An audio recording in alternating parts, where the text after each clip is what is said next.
Your tier 2 lender that you want to look at, that would be your Fintech company, okay?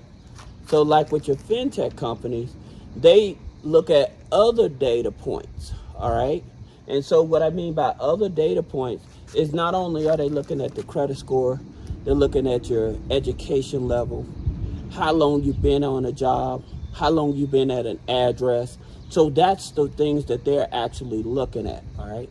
Now, that being said, think about it with Fintech, okay? So many of you hear me talk about universal credit, okay?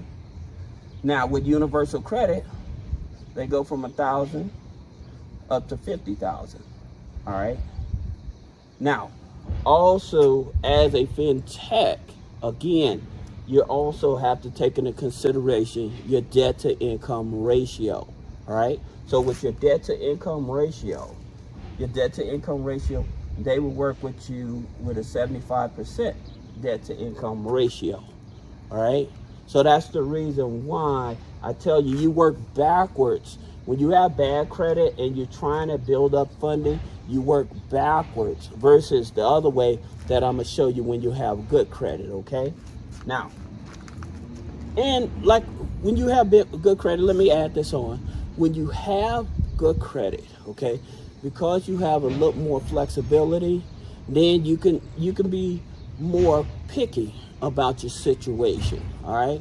But when you have bad credit, and also depending on the income as well. So going back to this Fintech, you definitely would want to have at least an income of about 45K or up higher, all right, in order to qualify for loans through them.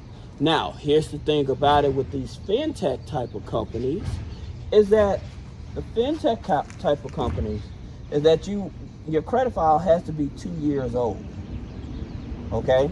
It has to have at least 2 trade lines as well, all right? So that's with your Fintech type of company.